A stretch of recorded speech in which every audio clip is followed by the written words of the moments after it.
like especially like being in USA amateur boxing. A lot of time we drove to these shows and you weighed in and you got matched up there, so you didn't know Mm. who you was fighting until you got there. So it really didn't matter.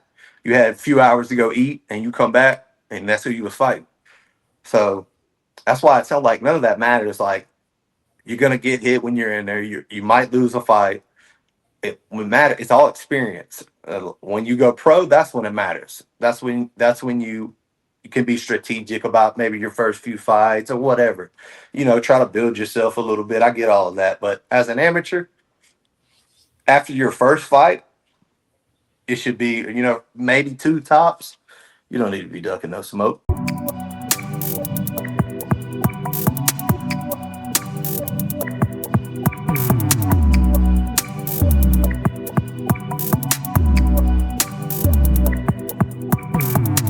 Check. The places here. The time is now. You are tuning into the lunch table. You got your boy Savo in the building, and it's only right.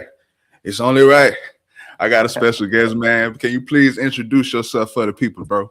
What's going on, man? Frank Bunkley, better known as Frank the Yeah. Tank. Yes, sir. Yes, sir. We got Frank the Tank in the building. Like I say, it's only right. If y'all seen the content thus far, I'm going down the line. So I'm getting future goats. I'm getting future goats Come on. why they still on this level. You know what I'm saying? That's So we can right. rise That's right. together. But you feel me? We're gonna start from the top, Mr. Frank. Man, can you dive into your background, your upbringing, and what brought you to fighting? Man, growing up, my dad used to box, and when he was a kid, and he loves the sport. Growing up, Mm. watching all the Tyson fights, all the Roy Jones Jr. fights, the Mayweather fights, and just fighting in general. Really, the UFC, we'd watch all that stuff. Chuck Liddell, Tito Ortiz, all of them. And one day I had about, I don't know, probably like 30 kids. Said they was gonna jump my best friend, and he lived right across the street from us, and they all come over anyways. My dad ended up punking them all out. Very next day, he was like, "I'm getting y'all in boxing." Took us down Mm. to DIP. We joined up Southside Boxing, and we stayed there for a while. Ended up bouncing around some gyms. Went over to Hurley, Mississippi. Boxed over there for East Central Boxing Club. Um, then we went to a guy named Hector Rodriguez. Trained with him for a while.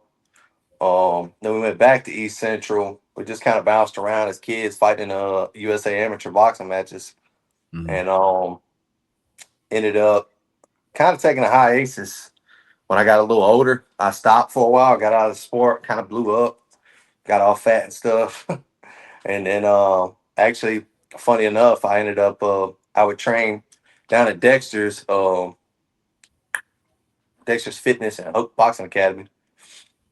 And then I ended up training out there with Marcellus in the Bayou Sugar Rush.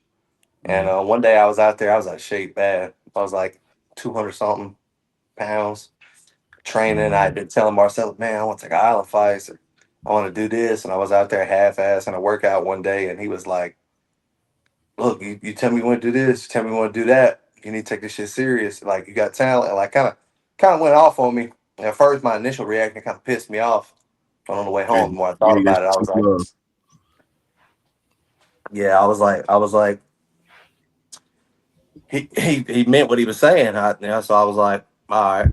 And I called Ricky the next day in a slow fest, and I've been back since. And ended up going out there in Saraland training with Brock Weaver at his gym, and his gym ended up closing down. And now I'm at Mobtown MMA. So been boxing for about 13 years, and That's coming what's up on up, bro. 14 this year.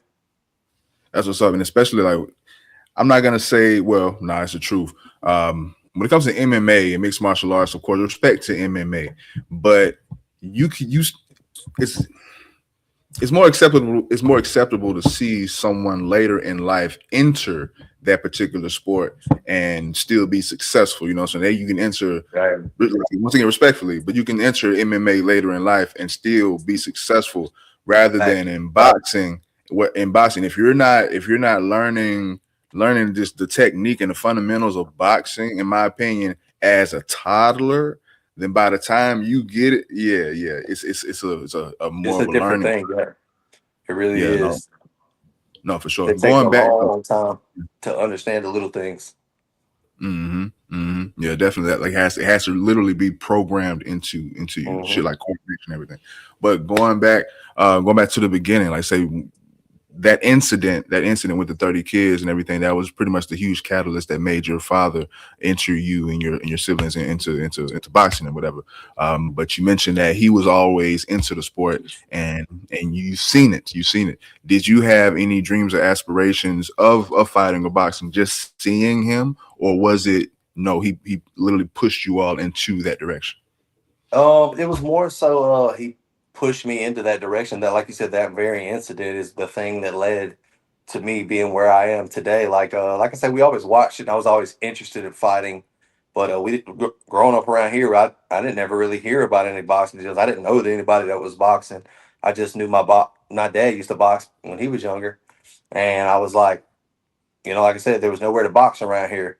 And then the very next day after that, he was like, "No, I got to find y'all a gym." And looked around, ended up finding Southside, and the rest is history. I've been from the first day I walked in the gym. I was like, yeah, this is what I want to do right here. Like, and not even just because of it being a violent sport. It's just, I don't know, it was something about the way people was moving in there, and I was like, yeah, I feel like I'm gonna be good at this. Yes, Really, the sir. only thing I ever been good at, truthfully. Well, let's get more to today. Can you explain your actual fighting style? Like, what type of fighter are you? Oh Boxer. man, I really don't even like to put a label on it because I can do it all. I feel like I can sit on the back foot and I can box, or I can be in the pocket. I can let my hands go. I can sit on the inside. I can dig. I throw combinations. I can adapt and adjust to any style. So I really just like when I'm training for a fight, like any camp. Me and my brother, we watch film, break them down, and we devise a game plan for them. But the thing about it is, like I said, I can adapt. So if I got to, I can do that on the fly. I wouldn't really like put it to, I guess, like a stamp on one style, but if I have a favorite, I do like to sit back and box, like hit, not get hit. That's what's up. That's what's up. Now, that technical shit, I love that. Um, Right. like I said, we mentioned there's other forms of fighting. And of course, you're an adult now, and you choose the discipline that you want to be in. You fight on the island fights. We'll get to that, but you see other fights on one card. Why boxing? Why stick to boxing when there's other fights, other disciplines that you can enter in as well? Yeah, man, I had my first jujitsu match last year, Mm, and I actually plan on after this next boxing match doing me a little amateur MMA match just before I go pro boxing next year or into this mm, year, just to kind of dabble into that. Because it's something I do cross train when I'm not in camp. Like I'll put the shin guards on and I'll train MMA and I'll roll with them guys and do some jujitsu and stuff. But I just like to be like a almost like a weapon, not to use it against anybody unless I have to, but just to know it's I don't know how to explain. I just love combat sports in general, but yeah, why boxing is I think I fell in love with boxing first, and I think like we said earlier, like the technical stuff, the sweet science is really it intrigues me. I know a lot of people are like, oh man, boxing is boring, and like I talk to some of my UFC friends, and they're like MMA friends, they're like, man, it's just so boring compared to MMA. I'm like, yeah, MMA is really violent. I do like MMA, it's fun, it's more but barbaric, yeah. But yeah, if you like to sit, I like Shakur Stevenson, one of my favorite fighters. They call him boring. I love to watch him fight. I love to watch him fight. The way he picks people apart and just the foot movement, the range, beautiful. definitely, and if I'm not mistaken, he's been fighting since he's been boxing and training since he was like 5. But Believe so. yeah, I had a whole segment on that after you, but we're gonna jump around every now and then, bro. Did you see that Tio fight versus Shakur Stevenson, and what was your analysis on that? Absolutely, man. Me and my brother watched it here at the house, and we've been telling people for years. I'm like, bro, Shakur's that guy. Like Mm, I'll take him over anybody from 135 to 47, probably. Truthfully, I mean, mm, dude is him. And no, for sure. I thought he was like the only thing I was worried about was I was just hope he wasn't going to play into To's mind, and that was the only way. Like leading up to it, I was watching a bunch of To highlights, and I was like, man, he is really good. I was like, but I just think Shakur is going to be too technical. I think he's going to take him right out of his element. The jab's too good, and he did exactly what I thought he would. Yeah, I've actually been present, not actually in the building, but I've actually watched, you know what I'm saying, T.O. fight before. And like I said, Right. once again, I'm loud and proud with this shit. The fight versus Lomachenko was a freaking robbery. Lomachenko is one of my favorite fighters in the world of all time, Yeah. and I feel like the fight versus him and the fight versus Devin Haney were robberies, and those were the reasons why he said, "Man, I'm done with the shit." But I've seen T.O.'s work. I know that he can box, and I've seen what he's done versus other Yep. opponents. So going in, I wasn't like he's gonna manhandle um, Shakur, but I thought beforehand it was gonna be more matched simply because T.O. is no slouch. Right. And for one, and Shakur is an icon. Shakur's an icon of prodigy to the GOAT of today. But his last match was lackluster. Now I love boxing. I love the sweet science. I Mhm. love a technician. I love the technician, but I also know a boring fight. His last fight was a boring fight. So I thought, but the You talking complete about 180, it versus I can't even think of his name. was so boring. I can't think of the dude's name, but he tried to. He fought him in the pocket. He's a Mexican guy. Yeah, I believe he's yeah. Mexican. No, I know who he's talking about. I loved it though. He sat in the pocket, catch, caught and shoot. Like I thought he did beautiful. Like, but like I said, a lot of people like, oh, it's boring. Or were you no, no, referring to T.O.? You yeah. referring to T.O.'s last fight? No. I was talking about Shakur. Oh, Shakur, okay. we're on the same page. But what I was going to get at Okay. as far as what I Okay. did, I was like, maybe I got that wrong. you're good, you're good. But what I was going to get at, and you kind of nailed it for me. What I did appreciate about that fight more than anything, even though it was a boring fight, I applaud Shakur's professionalism of the fucking craft. You know what I'm saying? Like he Right. actually boxed, even though the world was saying, "Dude, wash him, get him out of here." He's like, Yeah. "I'm gonna actually pick him apart and actually win this thing." But last 2 weeks ago, oh my god, I saw Yep. we saw next Everybody, level. everybody, everybody saw it. That's what I've been telling the world. I'm like, man, Mhm. he's and I'm like, he ain't just hanging around Bud and Andre for no reason. They're hanging around because he's special, bro. Like Exactly, bro. he's the next one. Yeah, those guys are undefeated. So Yeah. yeah, you just don't be around that club for no reason, Mm-mm. like you said. Nope. What, what's your prediction on the Conor Ben? And Shakur, same thing. Yeah. It'll look probably even worse. He might even finish him. Like I like Conor Ben. He's a good fighter. He'll overcommit on some of those punches sometimes, and Shakur won't be there. He'll be out of the way, be touching and moving. I mean, I would watch it 100%. Tune in, but I think he'll outclass him easy. Yeah. Yeah. Today, I don't see anyone that's active that'll give Shakur a run for his Mm-mm. money today. I don't like say in that weight Nobody. class. How do you feel about Bud retiring? Man, I don't blame him. I don't blame him after the WBC deal, and I mean, beat Canelo convincingly. Um, I just I don't blame him at all. What more has he got to prove? That's how I Mm, feel. I mean, people want to. They do. I mean, I would have liked to seen him in boots, but at the same time, after watching mm, him versus Spence and him versus Canelo, ain't nobody beating him. He's yeah, definitely. generational. It's like Andre Ward said. I think you could drop him off in any time period of boxing, and I think he would probably still be undefeated. He's tough. I and like I say, no disrespect, and I kind of veer away from these type of topics because it's like it's similar to LeBron James, in my opinion. In my Right. opinion, I don't disrespect LeBron James. LeBron James is the greatest of this era. Right. Period. Period. He's the greatest of this era. But if we got started talking about the other eras, I'm Right. kind of reluctant because of respect to those eras, I'm gonna let those eras stay those eras. You know what I'm saying? Jordan Yeah. over here. You feel me? So it's right. yeah. Right. I Love feel it. Bud, but he's It's hard. mine. It's hard to say, oh, this would have happened against this because you're talking about two different eras. You feel me? Like I would have, man. I would have loved to see him in Sugar Ray. Yeah. Or him and God, Floyd. I, They're I both try just to stay. beats. I try to stay away from Floyd. I try to stay away from Floyd. I know Sugar would be more of a banger, but Floyd is definitely he's one of my favorites. I feel like what I'm saying, he had, in my opinion, Floyd is right here. Like if give Floyd like a 9.9 Mm-hmm. on my list, Bud is like a 9.89. Yeah. See, I got it vice versa. You I feel got it me? And vice versa. I ain't mad at that. And I'm not mad at that. It's That's just still opinion. great. It's That's opinion. still great. And Right. that's still great. And that's still great. Only because, what I'm saying, just like we said initially. But for one, Right. Bud has it all. Bud has it Everything. The all. whole Has it package. all. And versus Errol Spence, my God, that looked like the perfect fighter. Yeah. But as far as the science, And I love Floyd, man. I love Yeah. Floyd's mind and craftsmanship in the fucking ring. I feel like that is second to none, bro.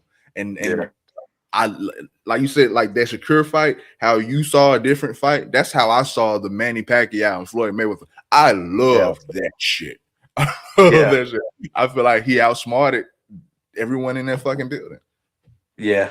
I feel like he definitely was the best of that era. I feel like it's like Buzz said though. He said when I lost, he said I've never lost a fight. He said, but I've never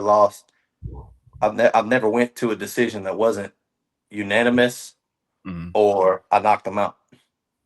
Because there's no in between. There was never no split. There was never no draws. There was never no.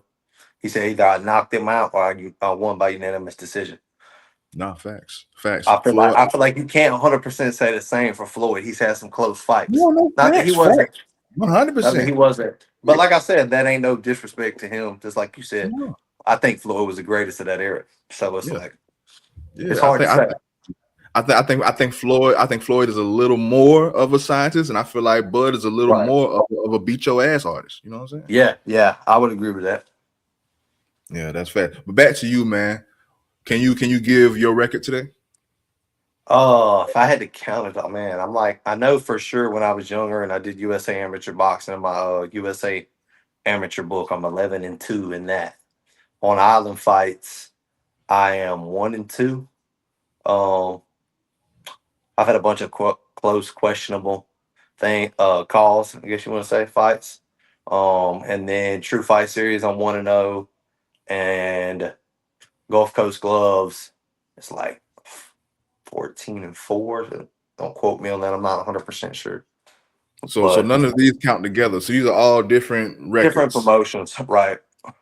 Damn. So how many fights?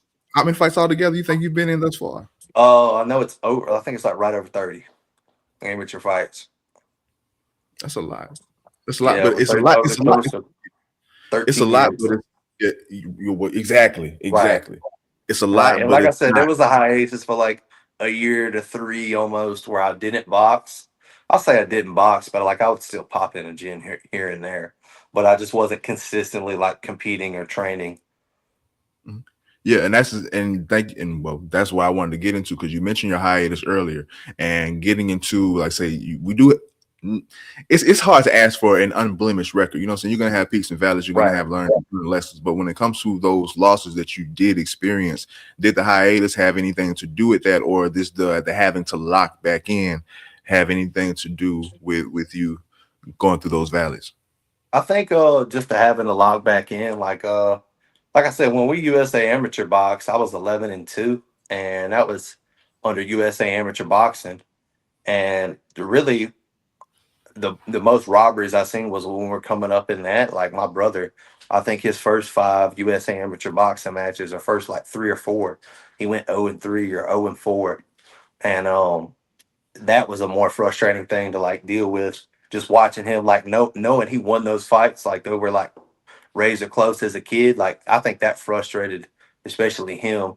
It's like he come back to the sport once I come back to it. Now he hasn't competed in a few years because he's been working real heavy. But just seeing that kind of like frustrated me more so than it would have myself, because I was 11-2 once I got out of it. But like I said, I just come back more so to lock in. Like I got out of shape, was almost, I think I was 219 pounds. And then I ended up getting in island fights after a while. I fought for Slugfest. Won Was the it middleweight division. Slugfest is a Southern Hand Slugfest tournament over there in Biloxi, ran by Mr. Ricky Duran, and it's you can fight up to 4 people one night. It's 3 1-minute rounds, headgear, 14-ounce gloves, and the winner gets $2,000 on a belt. I won it in March 2023, I think, or 2022, one of the two. I think it was 23. But I won the belt and $2,000, beat 4 people one night, all unanimous decision.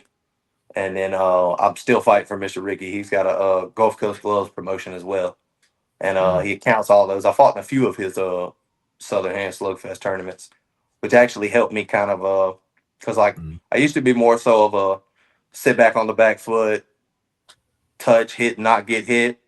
Like I could fight on the inside, I just didn't really want to be there at all. And then mm. that tournament, having to fight at that high pace, those 1 minute rounds, it really helped you differentiate. Like so now I can be out here and I can touch, and then if I got to sit down on 3 or 4 of them in the pocket, boom, and they get out, I can do that. So I'm glad I did those tournaments. I tell all my fighters, I think he's got a bantamweight coming up, and we got like two of our fighters at the gym. I'm like, yeah, y'all need to enter that, bro, because that'll help you differentiate between your games. For sure, for sure. Going back to the hiatus one more time though, because well, for one, was there an incident that happened in your life that made you go away from the sport, or you just needed a break? Oh, nothing too serious, man. I was just being a kid, just being a punk, probably doing stuff I shouldn't have been doing. Um, had just had a kid right after that, and I was just in a not good space in my life, I guess you could say. Just trying to find myself, and really, I should have been in the gym because that's where I've always felt like myself, and I've always done the best when I'm in the gym, head down, training hard. And Mhm. once I got back to that, everything just took off from there. Two-part question, man. With all the fights under your belts thus far, for one, can you recall your best fight and then your worst fight?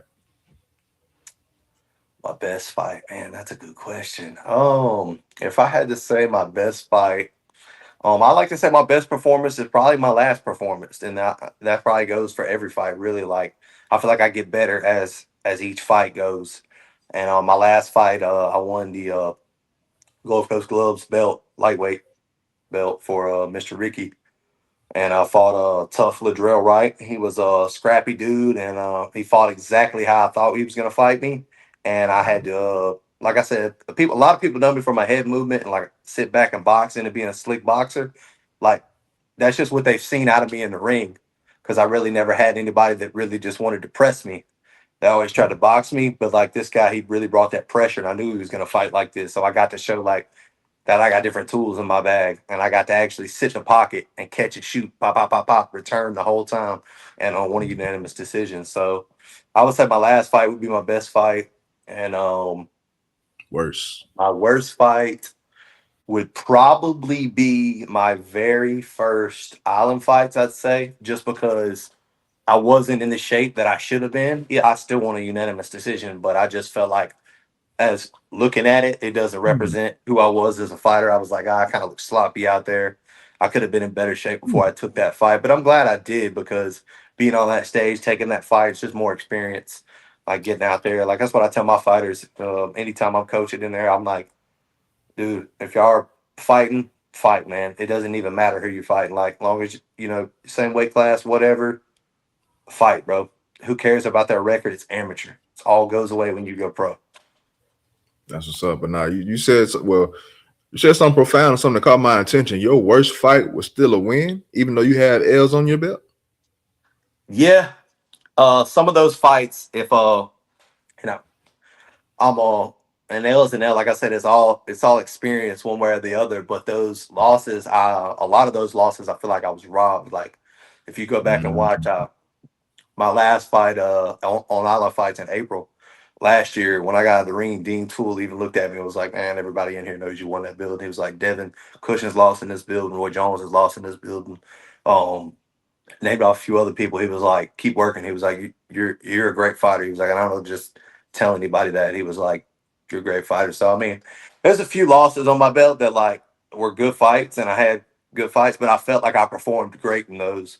But just like Alice, as that's out there because USA amateur boxing, I don't think any of those fights, unless we recorded them on like an iPad back in the day, were out. And obviously, I was younger, so I would say, yeah, I would still say that win was probably my worst fight just because of the way I performed. I still feel like those losses where I quote unquote lost, Mhm. those ones under Ricky's promotion were all slugfest losses. So I don't really count those either because they're 1 minute rounds and they don't judge off of like boxing. They want to see like forward pressure, volume, and power punches landed.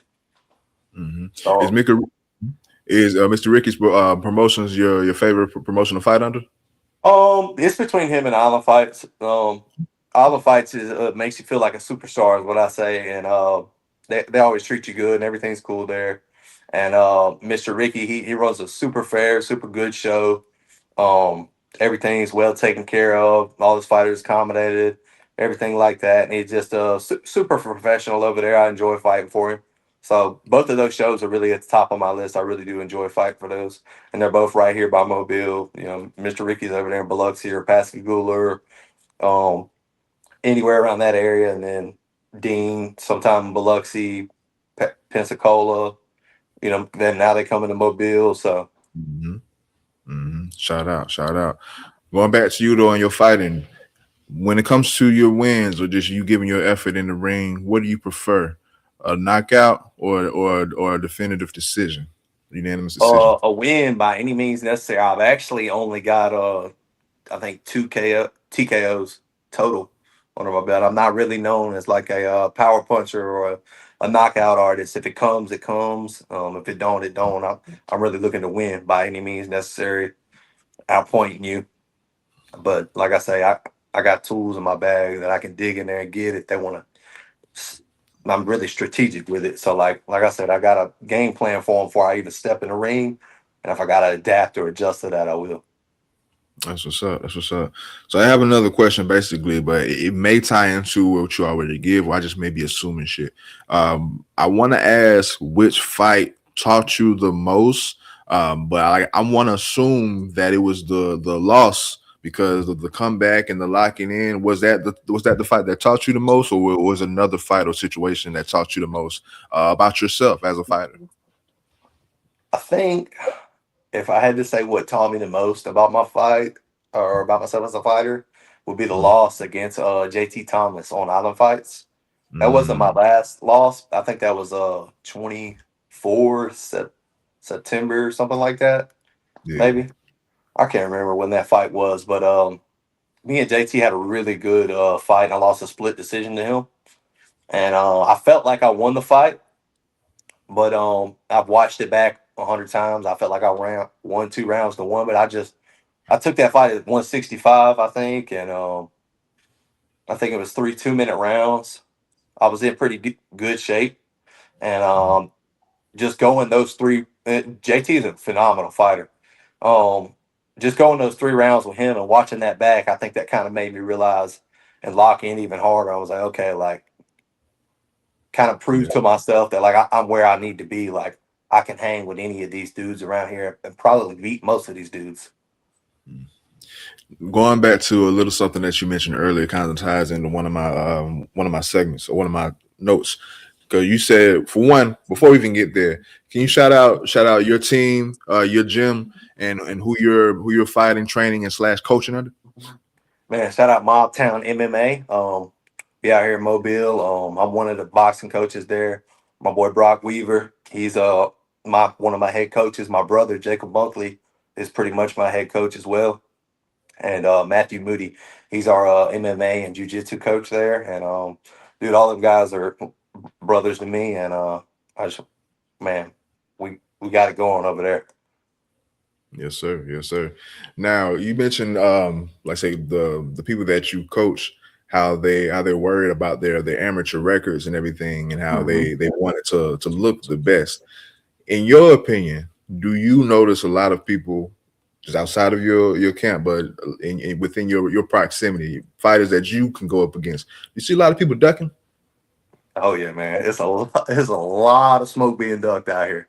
It's Man, a few fighters that's dug me. I ain't gonna speak on no names or nothing, but no, it's a that's few of them out there, man. Um, it's definitely that, and that's the way I was brought up. Like it didn't matter, like especially like being in USA amateur boxing. A lot of time we drove to these shows and you weighed in and you got matched up there, so you didn't know mm, who you was fighting until you got there. So it really didn't matter. You had a few hours to go eat and you come back and that's who you was fighting. So that's why I tell like none of that matters. Like you're gonna get hit when you're in there. You might lose a fight. It when matter. It's all experience. When you go pro, that's when it matters. That's when you can be strategic about maybe your first few fights or whatever. Try to build yourself a little bit. I get all of that, but as an amateur, after your first fight, it should be maybe two tops. You don't need to be ducking no smoke. You need to be challenging yourself. If you're not challenging yourself, what are you doing? Like that's what we tell all our fighters. We're like, if you're not trying to fight the best out there, then what's the point in this? Because you believe you're the best, right? And I feel like that's how you should be as a fighter. yeah. A lot of people just want to chat, but That's it. back to you. Yeah, for sure. You've been doing this for a while, man. For let's say 13 years. So it's I can assume it's almost second nature for you. But do you still have like? Are there still nerves? Are you nervous before a fight? Man,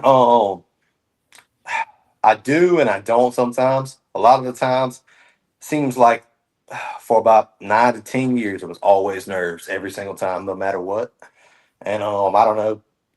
April, I think, when I fought on that island fights was probably the first time that I just wasn't really nervous. We had three or four of my teammates in the back that were fighting that night, and everybody was just there. I don't know, it just felt like another day in the office. And I went out there and performed.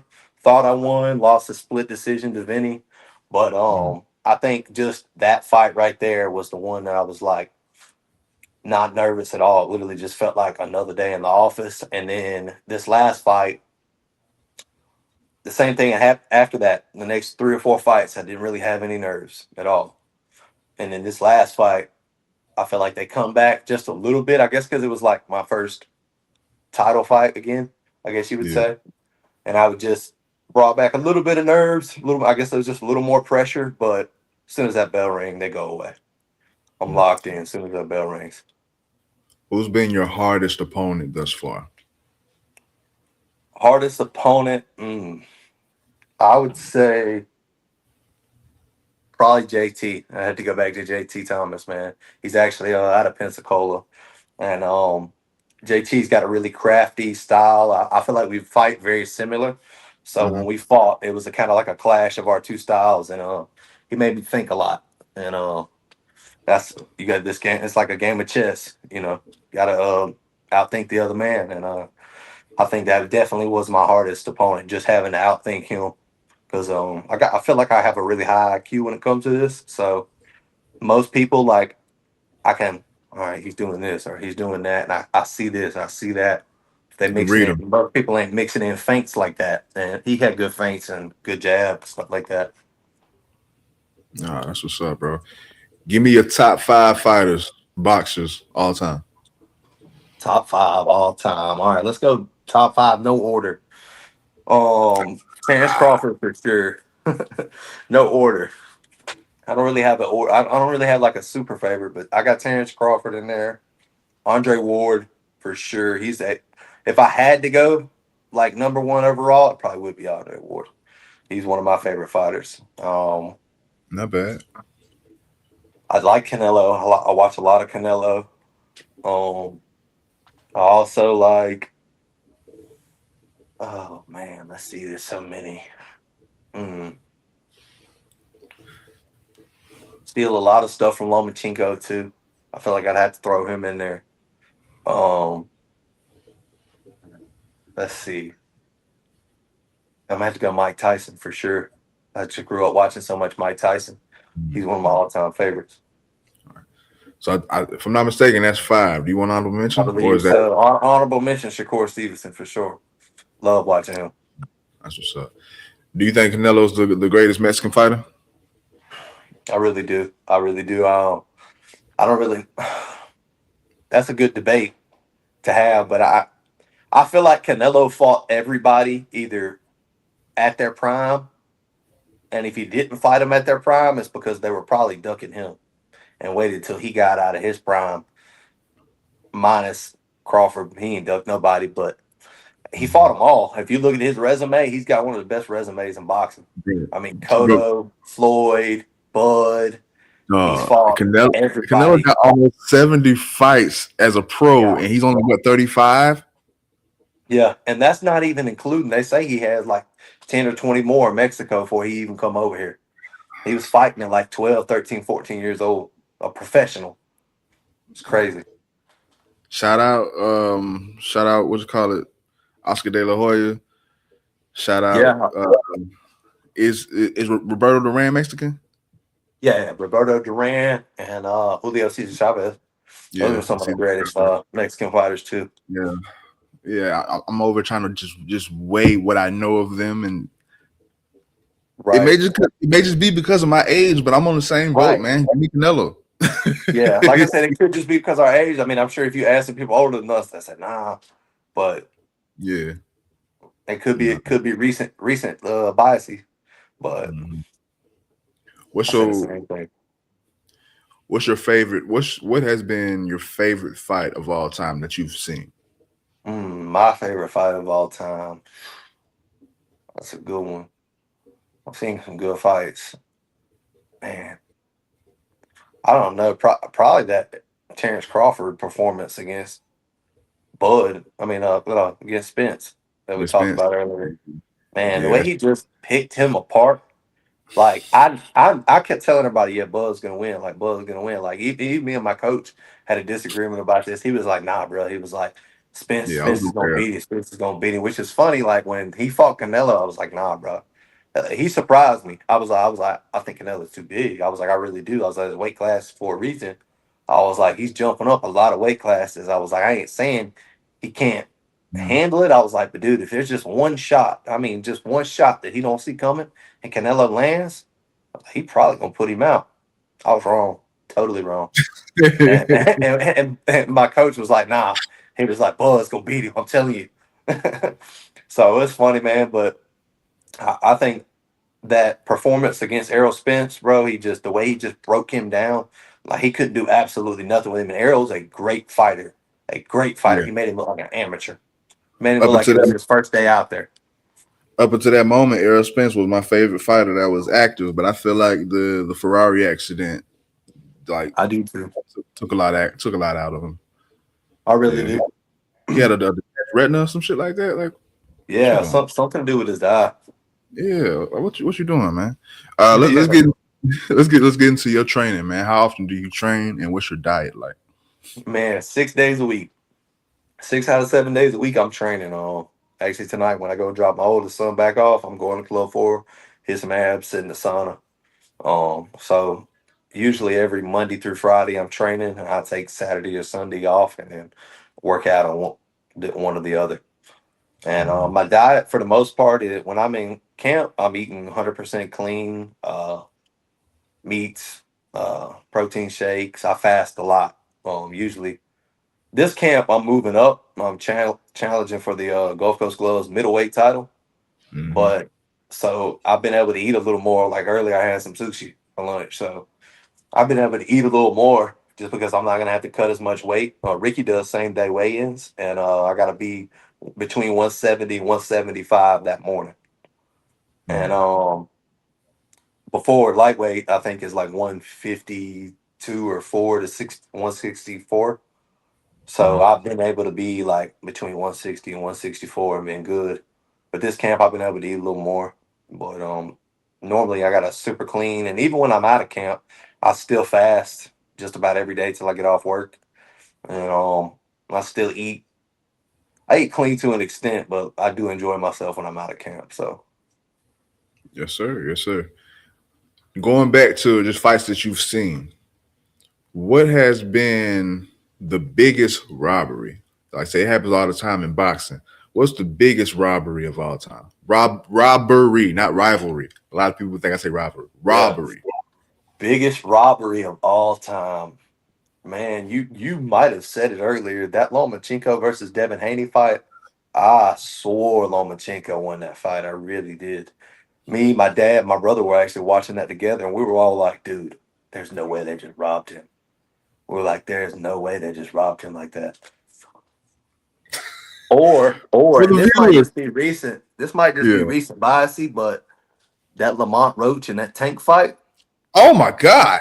they robbed Lamont Roach bad. He beat that boy. The Lamont Roach and Pit Bull fight was a I, robbery. I actually 'Cause didn't get to watch that one, but I did hear they robbed him in that one too.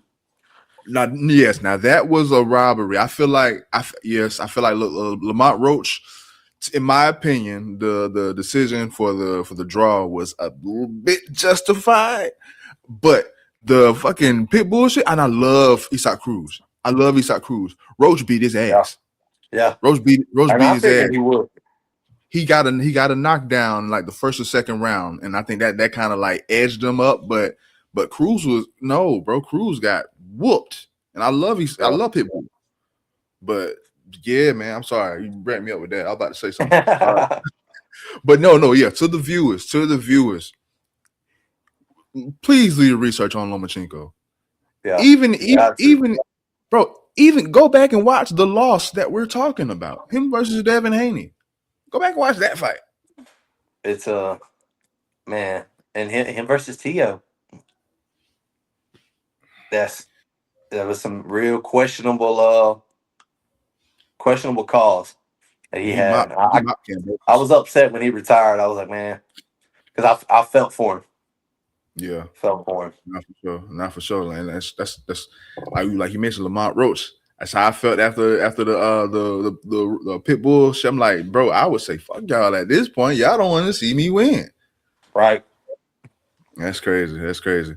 Um, what would you say it has been your biggest weakness or something that you've been having to work on consistently?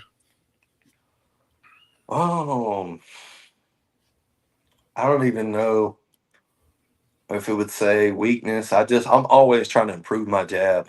Um, every time I watch, I'm like, all right, I could have jabbed more. And that's just me probably critiquing myself because, like, I jab a lot in the gym. I jab on spar, we're light sparring, we're hitting mitts. I'm jabbing, jabbing, jabbing. Then I watch my fights back and I'll be like, man, I could have jabbed more. And Mm. but I got a good jab, and I just that's like I said, I wouldn't even call it a weakness. It's just something that I always try to improve on. I'm like, okay, definitely could have jabbed more, or I could have switched it up, or I could have threw a little more feints. I'm always critiquing myself. What's up? What, in your opinion, what's the best way to handle a loss? You can speak to the world. You can speak to your team at this point. The best way to handle a loss is chin up, head forward. Like I say, especially in amateurs, it's part of the game. It's experience. Not everybody's going to go undefeated. Especially if you're out here challenging yourself. If you feel like you're the best and you're out here challenging yourself, fighting against the other best fighters at the top, especially in the amateur game, you're not always 100% guaranteed to win. You're also always not going to have judges who necessarily know what's going on in front of them either. That's a big thing today in boxing in general, especially amateur boxing. But it is what it is, and you just got to learn from it. You got to learn from each of those losses. Anytime I lose, I go back and even though I'm like, okay, maybe I feel like I got robbed, I'm not gonna complain about it. I ain't gonna get upset about it. I'm gonna go back. I'm gonna watch that film and I'm gonna say, what could I have done better? Mhm. That way, this don't happen the next time. Speaking of film, what's your favorite fighting movie? Oh man, hey, oh, I don't know. I feel like Never Back Down is just like a classic, even though it's kind of more about like MMA, underground MMA, or whatever you want to call it. It's No, just for sure. a great fight movie. That's what's That up. one that comes to mind, at least. Yeah, mine is undisputed by far. Yeah, The first one, all the other ones that's can a good can, one. can go to hell. All those, yeah. I just give me the first one. Monroe versus the Iceman. Just fuck it. Just give me that fight. I was a kid when that movie came out, bro. That shit was amazing. Yeah, Shout out to Ving Rhames and Wesley Snipes though, for sure. and I Yeah, can't what's up? remember there's another good one. It's got Mark Wahlberg in it, and I can't think Um, of shit. Fuck. Damn. Yeah, I just seen it the other day on TikTok, and I was like, man, I got to watch that movie again. It's him and his brother, and I can't remember who plays his brother, but Oh, the I think fighter. it's based on. I want to say it's based on Mickey Ward, if I ain't wrong. Oh, I know Um, exactly. I know exactly what you're talking about. it's based on something or somebody like that. No, no, for sure, But no, for sure. This shit gonna irk me. It's gonna eat me. Hold on, real quick. Yeah, I got to. I yeah, got it's a to. great movie. Yeah, because I know the fucking name of it, but I smoke weed. Hold on. I love it. And they'll be all right. But nah, I fuck with Mark Wahlberg just in general, Yeah, man. same. He boxes too, man. History, He boxes his free yeah, time. He his, got hands. yeah, man. His training overall, like I seen him train. I'm like, dog, yeah, I'm Yeah, good. I'm yeah, good. he's a beast, bro. Yeah, yeah. It's the fighter. Like I said, it's the fighter. Yeah, the fighter. Yeah, that's the name of it. Yep. Cause I said the fighter, but I wasn't sure of myself. Like, was this the Right, fighter? right. Let me double check. Yeah, that sounds right too. I was like, yeah. I couldn't think of the name of it, but that's a great movie too. Mm-hmm. In your opinion, another two-part question, and this may get controversial. This could be amateur. This could be professional. This could be an older legend. But two-part question: give me, in your opinion, the most overrated fighter and the most underrated fighter. The most overrated fighter right now, active or just overall. Anybody, anyone, or it could be. It Mm. sounds like you got more than one person. So name a couple people then. Oh man, the most overrated fighter. Man, um, I don't want to sound like a hater and like I'm hating on any of them, but I sometimes I feel like Ryan Garcia is overrated. He's a good fighter, but I feel like he's here compared to some of these other guys that are around him.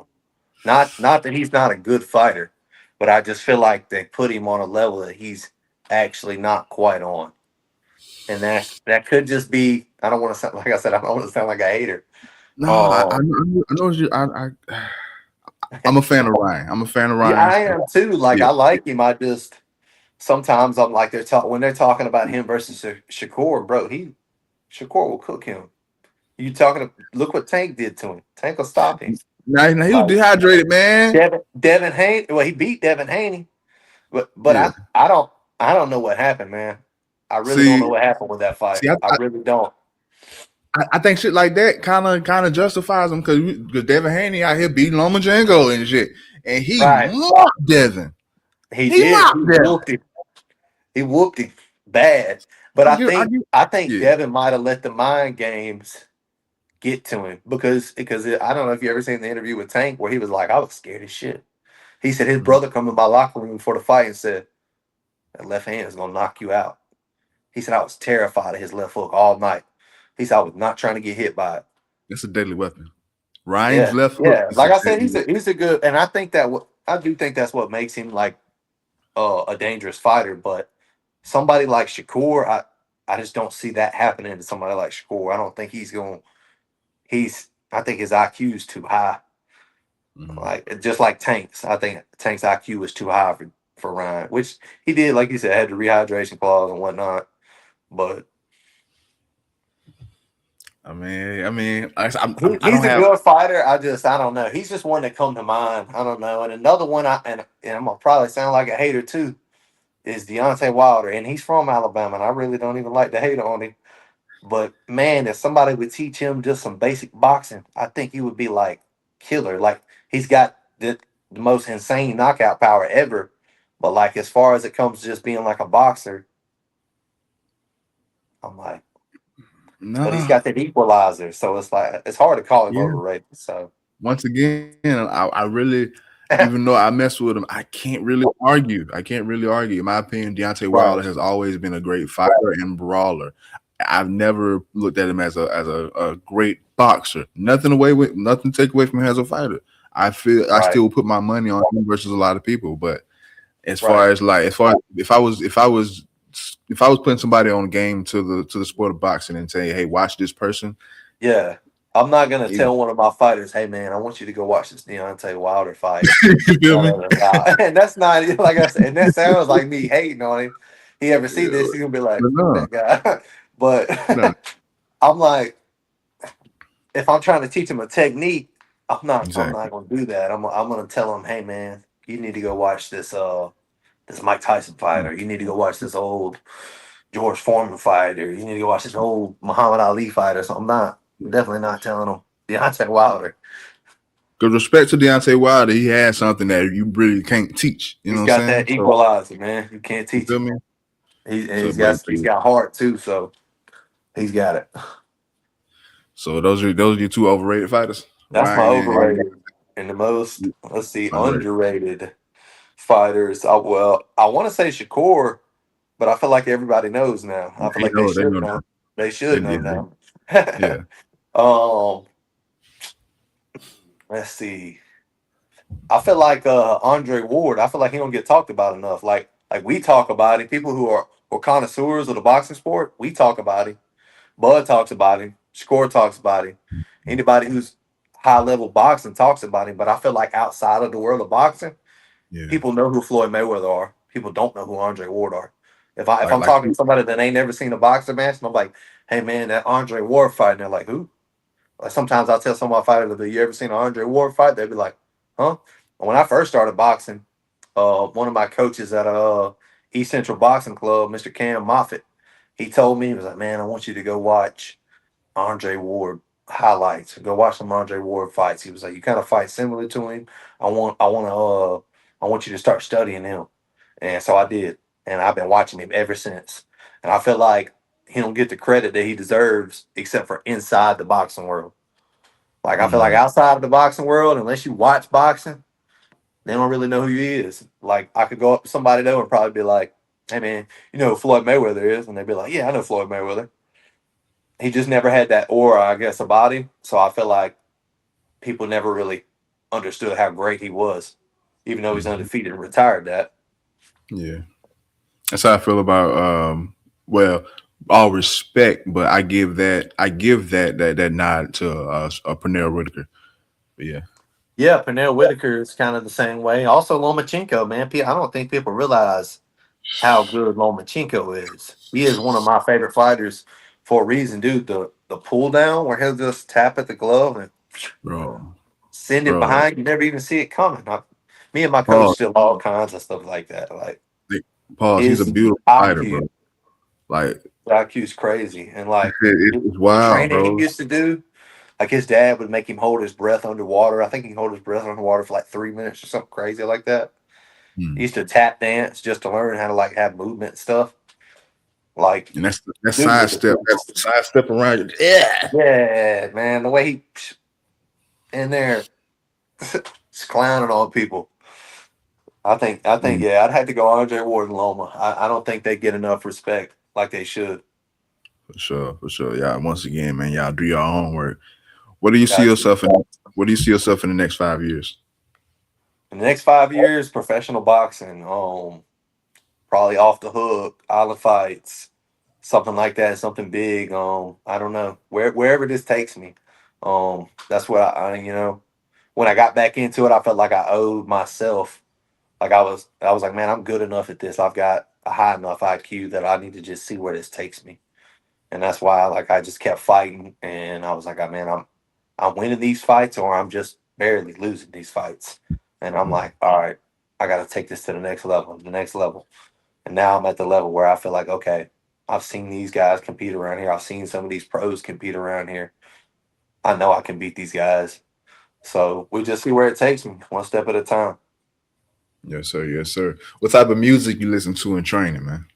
Man, all kinds. I listen to rap, old school rock, country, whatever you think of. I listen to some Mexican music sometimes when I'm shadow boxing. I like to listen to blues when I'm shadow boxing. Anything with some rhythm in it. Um, Mostly rap though. Mhm. Give me your top five artists all time. Top five artists all time. I gotta go Kevin Gates in there. I gotta go Nelly. Um, I gotta go No Cap. He's up in there for me. I Okay. listen to him a lot. Local guy. Uh, yeah, that's right. Um, oh man, I listen to so many. Oh, Let me think.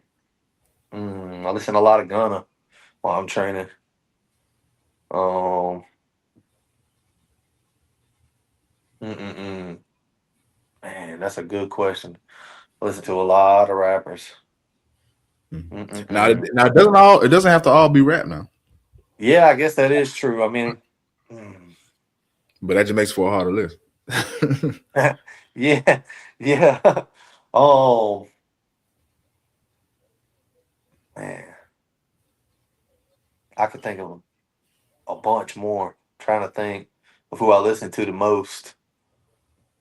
Cause I just We ain't got to rack your brain too much, man. Like I said, you just shout out your favorites. How about that? yeah, yeah, definitely. I definitely listen to Kevin Gates a lot. Nelly, I love listening to some old school Nelly. Um, Tupac. I mean, I listen to all types of rap, old rap, new rap. Um, Mobb Deep, all that. Okay, shook ones. All right, Wiz all right. Khalifa, That's what everybody, man. that's my era right there. Now, okay, okay. Give me three things you can't live without. Oh man, water. Gotta have that H2O. Yes, sir. Oh, my children, man. My children, my old lady. I love them to death. Can't live without them. Mm, that's what's up, bro. That's what's up. Walk me through. In your opinion, does how does time feel in the ring during the fight? Does time speed up? Does it slow down? Does it seem as if it exists? Like what? How does it feel to you? I feel like it. I feel like it depends on the fight. Um, I feel like it slows down for the most part, though. I feel like time Mm, slows down. You feel like you're in there forever, and you're throwing punches, and then it's all happening so fast, but it feels like it's happening so slow. And sometimes I'll be like, man, I know I got hit with this, or I know I landed that. And I'll be like, I think this happened in the first round. And I'll watch it back and I'll be like, that was the middle of the second round. Like, so it's almost like being in a time paradox or something. I don't know. It's weird. It moves slow, but it's all moving like this. And it's over before you even know it. mm. You have any interest outside of fighting? Um, not really, man. Really, this is my everything, man. I'm like I said, all never really been athletic, never really been good at anything else. Mhm. Um, I play video games a little bit, nothing crazy, but mostly just boxing. And well, MMA, I guess you could say jujitsu. I dabble into both when I'm not in camp, so I guess you could just say combat sports in general. Right. Last couple of questions, man. Can you explain your fight mode? Is there a different channel you have to tune into to enter fight For sure. mode, or is it just another day at the job? How do you, what's your take on that? It could be both, man. Sometimes it feels like another day in the office, and sometimes like my teammates and my coaches, like this last camp, they kept saying they were like, they were like, we leaving Frank at the crib and we bringing Tank to the fight, and I was like, yeah, that's right. So when I got there, I was like, yeah, I left Frank at the crib, and it's like I don't know. On fight night, I get there, I'm still be cordial, at the face off and everything, shake everybody's hand. I'm not there to beef for nobody. It's a fight. We're gonna put hands on each other when the bell rings. So but it definitely is a different mode. I usually try to relax in the back, kick my feet up, listen to my music, chill out, just stay calm, focus on my breathing, stretch out real good. Um, Running the game plan over and over in my head, over and over in my head until it's time to wrap up, get on the mitts, and then when I make that walk, I'm just reminding myself I do this every day. I do this Mm, every week. This is nothing new. It's another day in the office, and then when that bell rings, it all goes away, and it's like another day in the office. It just becomes second nature. Just everything you work for. It's like that's what I tell my fighters. I'm like, if you work here hard here right now during camp, the mm. fight almost becomes easy. Like on fight night, Nice. the hard part is over. You get to do what you want in there. Like the fun part starts. That's what's up. That's what's up. Now, I got two words. It's a name I don't even got to set up no question. I'm just gonna say this name, and I just want you to take it from there. What's your take and how you feel? Jake Paul. Oh man. um, I'll say this. He's gotten better since he's got into the sport of boxing, obviously, over the course of how many ever years it's been now. He has definitely shown progress, but also he's filthy rich. He has the money to buy the necessary things, to eat right, to train right, to be around the right people that can teach him the right things. But and he's bringing a lot of eyes to the sport of boxing. He's a super smart businessman, so like you can't knock him for that, and I don't blame him for like bringing the eyes here or whatnot. But like when Mhm. it comes to like if he gets in the ring, like well, we've seen what happened with Joshua. He shouldn't have been fighting Joshua in the first place, or Tank. Those are two people way out of his weight class. If he would fight a legit top 15 cruiserweight or light heavyweight, bro, they're gonna murk him. Like you seen, I think he said he's like the only person I'm not fighting is David Benavidez. David Benavidez will beat that man down. Somebody like Dimitri Bivol, Usyk. Well, Usyk's heavyweight, but he used to be cruiserweight. I guess that's why I was thinking that. Any of those any top 15 cruiserweight or light heavyweight, I just think that would just. I don't think it would be a close fight. I think it would look probably even worse Yeah. than Joshua because they would be a tad faster. I think the only reason it lasted as long as it did with Joshua was because of him being a heavyweight and Jake Paul being lighter than him. He was able to move around the ring a little more, kind of get away from some of those bigger punches. And fuck all that. Fuck, I don't care about that moving away. He could have cut him off. He could have cut him off. Nah, I feel like there was money. It's like we're gonna at least make it past such and such round, That's so we can get also a it back. possibility too. You know what I'm saying? So no, just Joshua could have cut him off in the first round. Yeah. But That was also a possibility too. I definitely felt like I was saying the same thing. Me and my brother was watching. I was like, man, why ain't he just cutting the ring off? I was like, he's literally following me. I was like, he steps over 2 steps and he's gonna land a right hand and knock him out. I was like, what's he doing? So yeah, I definitely think there was a little something going on there. yeah, nah, for But sure, not for sure. But yeah, yeah. I the only fight I respect, well, the only fight I really respect Jake Paul in was Tommy Fury fight because that was a loss, right, but that that was was that was a real fight to me. That that was was a a real real fight. fight, right? That was a real, And but that but was a yeah, legit fight, and he did take it. Like I said, I respect him for taking most of the fights that I ain't gonna say most of the fights, some of the fights he took. you respect who? But huh? You respect who for taking what? I'm saying I respect Jake for taking some of the fights that he took. Not I didn't mean most. I meant some. like, Who? Some. yeah. Like Anthony, like you said, the Tommy fights. Those two fights, I respect him for I respect anybody when the bell rings. That's what I'm saying. Like he got in there and actually did Okay, throw yeah, punches and exchange punches with another grown man. So it's like you got to respect that in a yeah. game of boxing. But as a whole, it's a clown show. Like at the end of the day, like, but it The does only bring fight. eyes to the sport of boxing, and like you got to like Yeah, business wise, you got to recognize that and respect that too. yeah. But other than that, it's like, bro, if you fight a real boxer, bro, what Anthony Joshua did to you ain't gonna be nothing. Like Exactly, they would have had him out of there in less than a round, probably. Truthfully. exactly. Exactly. But I would say those cards are amazing. Like I say, all the fights below his, they be bangers. They be bangers for Yeah, sure. yeah, they are. Like Manny Serranos is fighting, or anybody like that. I'm tuning in for Yeah, sure. but in my opinion, every fight outside of Tommy Fury was a clown show. So as far Yeah, as you, yeah, I I agree too. Like he should have been can't say fighting some. Tank or Joshua. I can't say Definitely. some.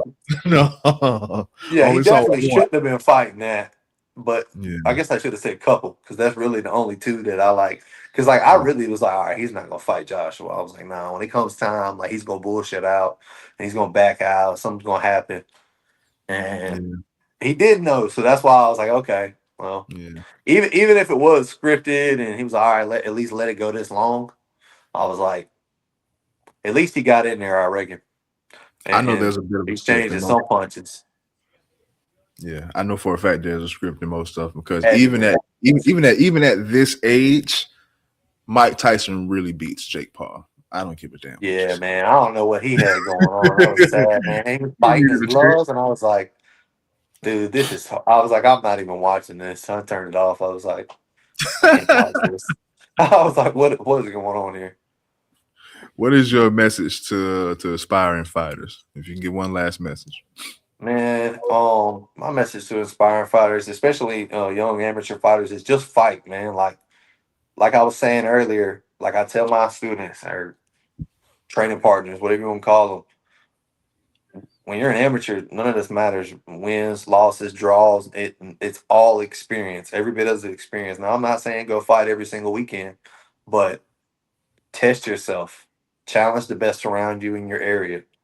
If you feel like you're the best and you're training hard and you're putting in the work, go fight them other people who's training hard and putting in the work and feel like they're the best. Find out.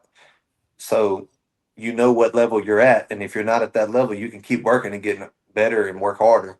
And that's the only way you're going to get better is if you go test yourself. If you go find out if I'm really like this, or even if you are really like this and you lose, you can still get better. There's always room for growth.